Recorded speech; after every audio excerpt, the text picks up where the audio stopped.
the countdown. Uber wants to replace our super efficient taxi cab system. Bastards. And that's only the beginning, Luddites. Grab your hammers and unite.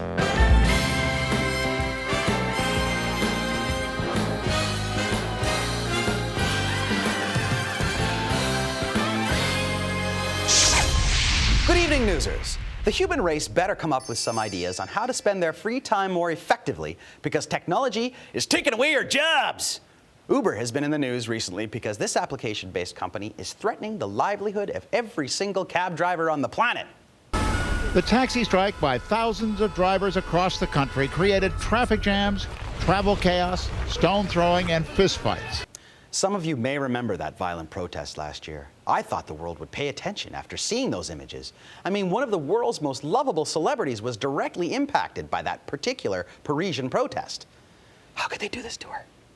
Pop singer Courtney Love tweeted that even she was caught up in the demonstrations. They've ambushed our car and they're holding our driver hostage, she tweeted. They're beating the cars with metal bats. This is France. I'm safer in Baghdad. Safer in Baghdad, maybe, but not in Seattle, I bet, eh, Courtney? Down to Uber! Down to Uber! Compare that to tech-friendly Canada, where apparently cab drivers in Toronto came out to rally in support of Uber.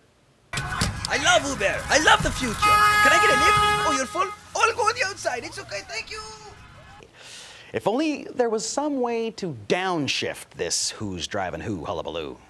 Travis Kalanick, their CEO, said a year ago that he wanted to staff his fleet with driverless cars, and it actually makes sense from a business perspective. They've got a fleet of thousands of vehicles, and one of their biggest cost centers is paying drivers, and if driverless cars can work, it makes a lot of sense. Driverless cars. That's the killer app. That'll kill the app that's killing the cab.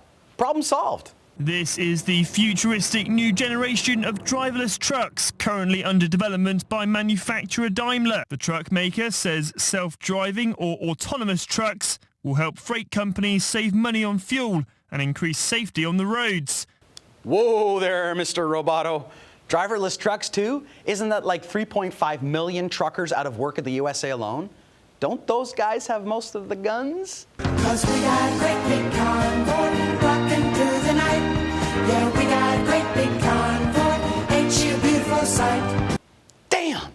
And I was gonna get my air brakes ticket this spring so I could use all that cool CB radio lingo. Well, better stay behind this comfy air-conditioned desk after all. What globalization did to the blue-collar worker in manufacturing over 30 or 40 years, artificial intelligence, machine learning, big data, robotics, I believe will do to the white-collar workforce in the next 5 to 10 years. Hold it. You can gas all the honest working blue-collar paychecks you want. Nobody listens to them complain anyway. But white-collar jobs? Go ahead and try. That's where all the sociopaths work. Plus, they know how to use a spreadsheet and write memos and replace ink cartridges. They took our jobs! They took our jobs! They took it!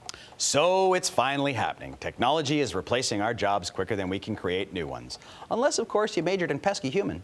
Might be a future there. That's it for the countdown. I'm John Kerrigan. Somebody call me.